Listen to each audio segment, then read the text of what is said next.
Welcome back. Previously, we were discussing about the graphical method of measuring correlation. So, let us discuss the next method that comes under the measuring correlation. Next method is algebraic method, that is an application of various mathematical equations for finding the correlation. But before we go into the algebraic method, you need to understand the coefficient of correlation. So, what is the meaning of coefficient of correlation? It is the algebraic method of measuring the correlation. It is a numerical value shows the degree of correlation. Yes, exactly. Coefficient of correlation specifies the degree of correlation. That means how much correlated are the variables under the study. It may be highly correlated or it may be low correlated, likewise. So while using mathematical equation, you will be getting a numerical value. On the basis of numerical value, how we are going to find whether it is highly correlated or not, or whether it is positive or not. So that is the concept of coefficient of correlation. It explains the degree or extent of correlation between two variables. And as I have mentioned earlier, the coefficient of correlation is a pure number lying between -1 and +1. When the correlation is negative, it lies between -1 and 0. That is, it will be a negative number. When the correlation is positive, it lies between 0 and 1.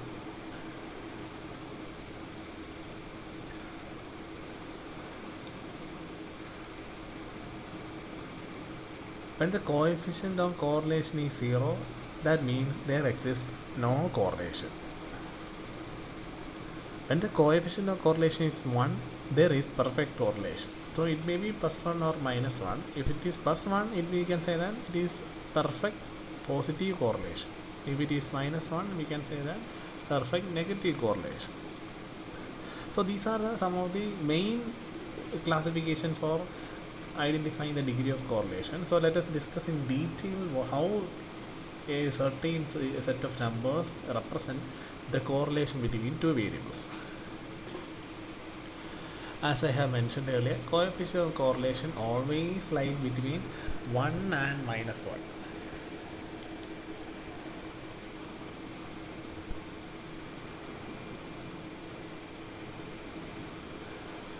Positive correlation is or any number that becomes between 0 and 1. 0 and 1 is 0, 0.25, it may be 0.25, 0.35, 0.5, 0.7, 0.6, 0.9, likewise.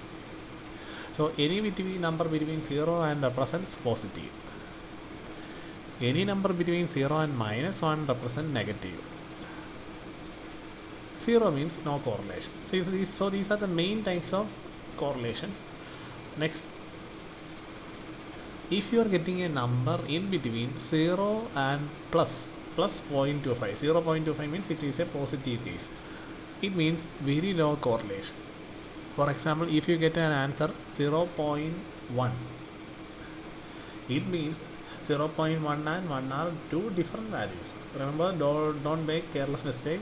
If you get plus 0.1, we can say that if you get the answer plus 0.1, we can say that there exists very low positive correlation. See, since it is a positive value, you have to mention whether it is positive or negative. This is how you have to interpret your analysis on the basis of algebraic method. If you get a value above 0.25 and below 0.5, in simple words, if you get a value between 0.25 and 0.5, you can say that there exists fairly low correlation.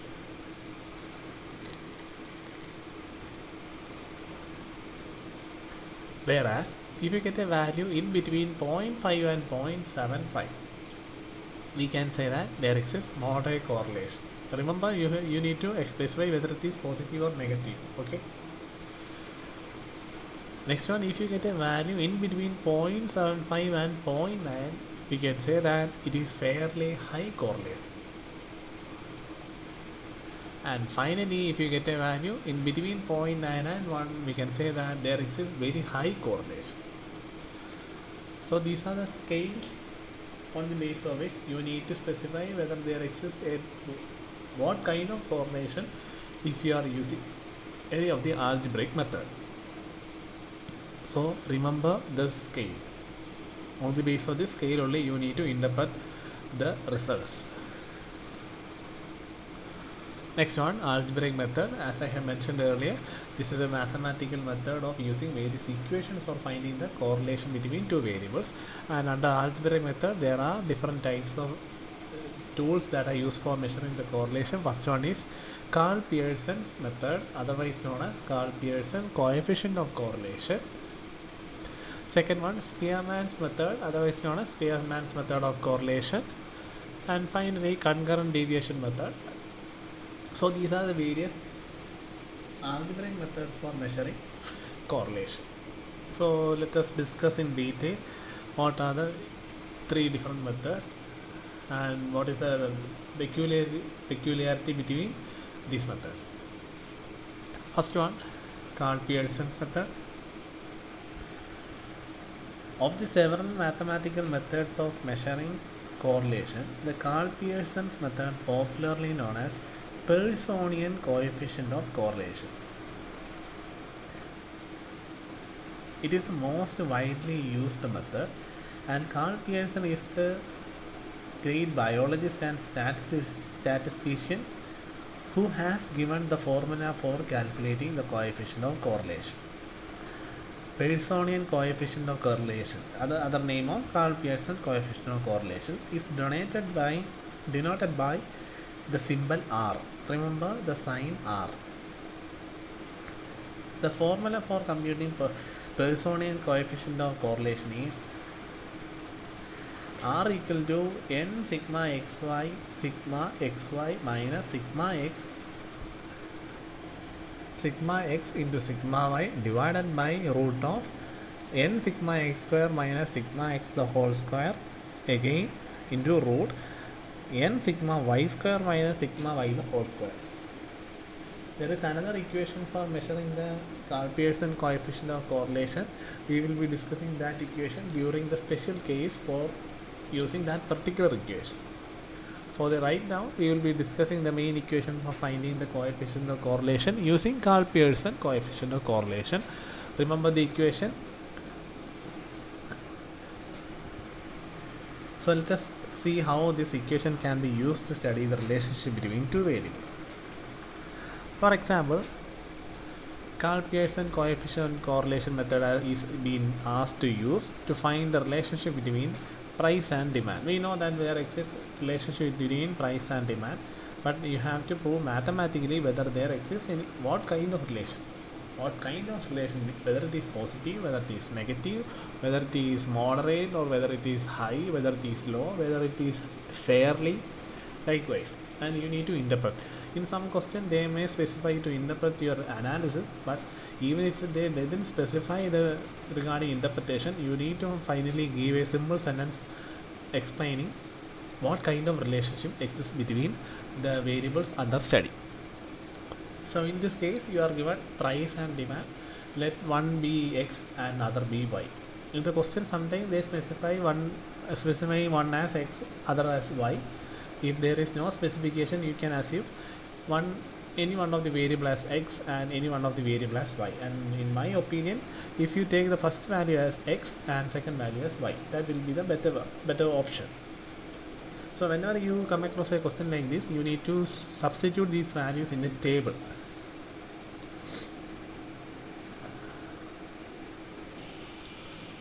So we can represent the same in the table like this. Let the x variable be price and y variable be demand, and write down the values in the table and take the total of this x as well as y. Here I have written just price and demand. Price means x, demand means y. So if you go to the equation, you can see that there is different combinations of variables, that is x, y total. Actually you need to take the total of each one. So what are the columns you have to prepare? See, x, y total is needed, so x, y column is needed. X total is already computed, y total also already computed. Next one, x square total, so you need another column x square, and x sigma x raised to square means sigma x means total of x. Total of x is already there, and sigma y square, oh yes, y square also has to be computed. So on the basis of the values that are required in the equation, columns has to be made. So let us begin with first one, xy. Xy means price is x, demand is y. Xy means x into y. So by multiplying each individual items of the two columns, you will get xy column and take the total, because in the equation you need to substitute the total of each columns. After that, next one, x square. X square means here the price is considered as x. You need to take the square of all the values of price or x. So you will get x square, and you need to take the total of x square. And finally, y square. Here the demand is considered as y, so you need to take the square of y. I hope you know how to take the square. And once you set all the or found out all the columns, you need to take the totals of all these columns, because only the totals are substituted in the equation. So here the equation for correlation is n sigma xy minus sigma x into sigma y divided by n sigma x square minus sigma x the whole square into root of n sigma y square minus sigma y the whole square. So let's substitute the same in the equation. N, here n means n represents number of items. You can see that there are 10 number of items. So n into 10 into sigma xy. Here xy is there, sigma xy means total, so 3577 minus sigma x. Sigma x means total of price, 155 into sigma y, total of demand, 239, divided by root of n. N means 10. 10 into sigma x square means total of x square. X square total is 2485. So 10 into 2485 minus sigma x the whole square. Sigma x square and sigma x the whole square, these two are different. Be careful.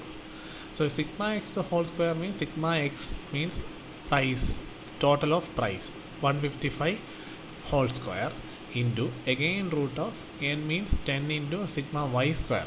Sigma y square is this one, 5925 minus sigma y the whole square. Here the y is demand, sigma y means the total of demand, that is 239 square.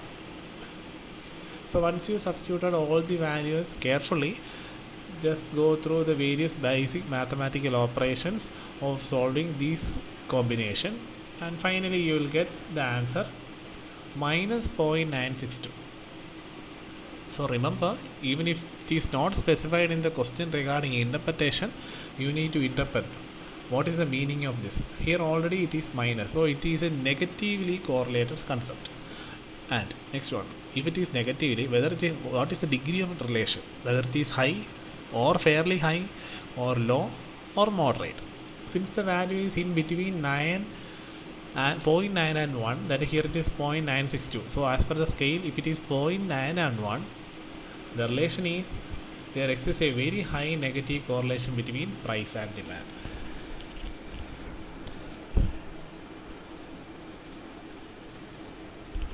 So this is how you need to interpret your analysis, and it's very easy to compute. You just need to create the concerned columns, take the total, substitute the total. I think the only issue is regarding solving this entire equation. The numbers will be quite big, so your computation will be also quite different, and it will be quite difficult when compared to the cases which we have learned previously. Anyway, overall the question and computation is easy.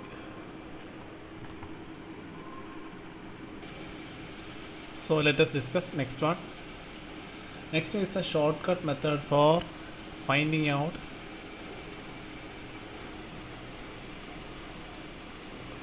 correlation. And under shortcut method there are two situations where you will be taking deviations. I hope you all remember the term deviation. Usually in the computation of this shortcut method, you will be using the method of deviation, and the deviation can be made on the basis of two steps. One is on the basis of assumed mean concept, and another is based on the actual mean concept. So now we will be discussing assumed mean concept.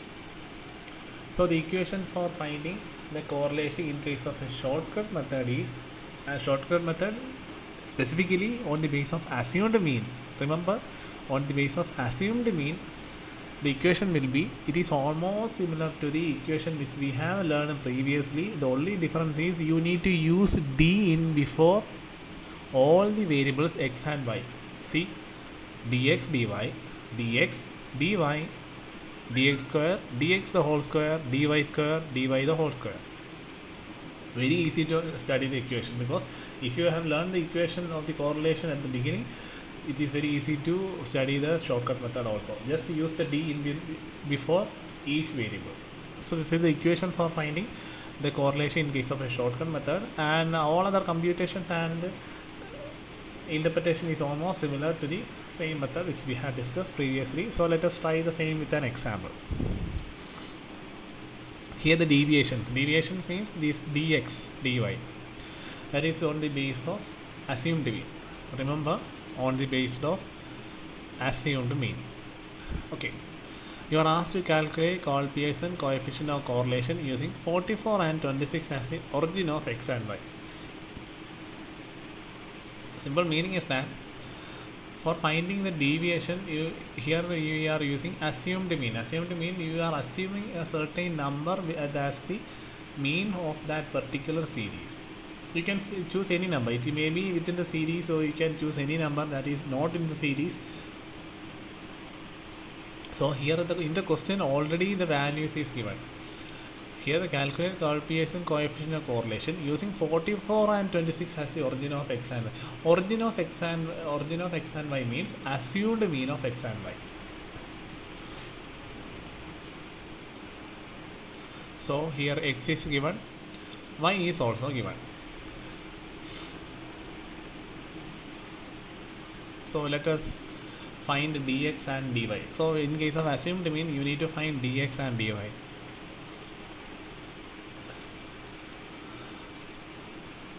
So before that, let us substitute the values of x and y in the table, and next you need dx and dy. In the question it is said that assume 44 as the origin of x. 44 as the origin of x means assumed mean of x, and 26 as the origin of y means assumed mean of y. And remember, the same question can be, the assumed mean situation means you have to find dx and dy, and dx and dy can be found on the base of any number within the series or any number which will be outside. Say here 44 is there in the question, so here it is there, and regarding 26 it is also there. You can choose any number that even if it is not in the series also you can select. Try to select a number that is closer to the values within the series, then it will be easy to compute. So that is the concept of assumed mean. Actual mean is the concept. We will discuss that part in the next one. In that part we will discuss about the actual mean. Now we are not mixing this assumed and actual in between, so it will be very confusing. So this is a case of assumed mean. You will be given x and y, you need to find dx and dy, and in the question either they might give the numbers as the origin or assumed means, or you can select any number within the series.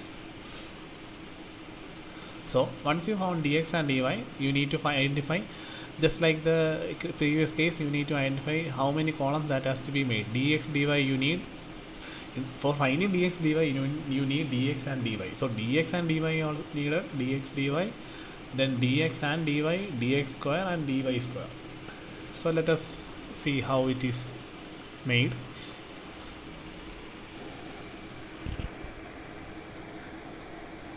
So first column dx means x minus 44. See the numbers of x minus 44 means you need to deduct each number with this 44, then you will get a number. See first one 43, x minus 44 means 43 minus 44, you will get minus 1. Next 44 minus 44, you will get 0.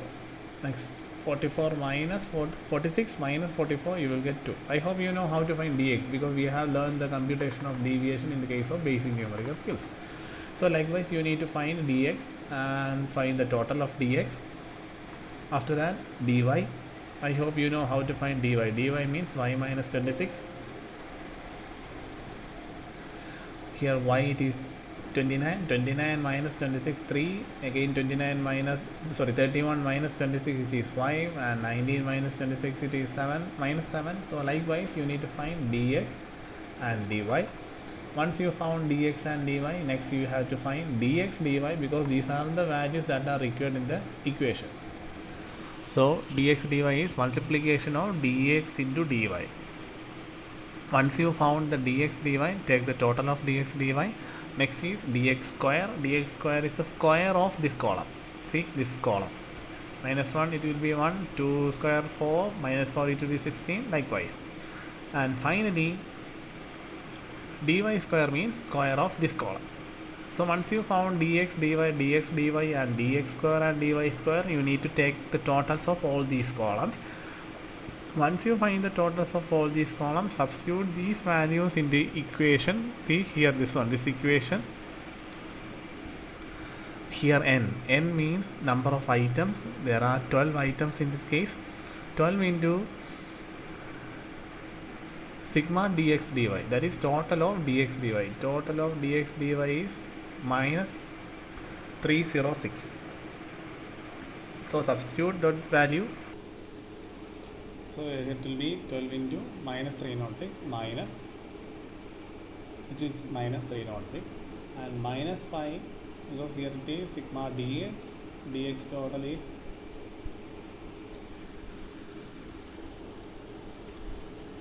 minus 5. Here the total of dx is minus 5. So minus 306 minus minus 5 into sigma dy is dy total minus 6 divided by root of n. Here there are 12 items. 12 into sigma dx square. Here the total of dx square is 255. So 12 into 255 minus sigma dx the whole square. Here the dx total is minus 5. So minus 5 the whole square into root of, again n sigma dy square means n is 12. 12 into sigma dy square means sigma total of dy square, that is sigma dy square 704. 12 into 704 minus sigma dy the whole square. Here sigma dy is this one, minus 6 the whole square. So it's very simple. In case of a shortcut method, on the basis of assumed mean, you need to find dx dy, correspondingly dx dy and dx square and dy square, take their totals, substitute these totals in this equation. So by solving this, you will get r is minus 0.73. So here it is negative, and you need to identify whether the 0.73 comes under which class. So on the basis of that particular class, you need to interpret that whether there exists what kind of correlation. You need to interpret it even if it is not specified in the question also. So this is how you need to deal with computation of correlation using algebraic method. In the first case it was Karl Pearson's method. This one is also a case similar to the Karl Pearson, but it is a shortcut method based on assumed mean. In the next slide we will be discussing the next case regarding shortcut method using actual. So just go through the computation and we will discuss in the next session.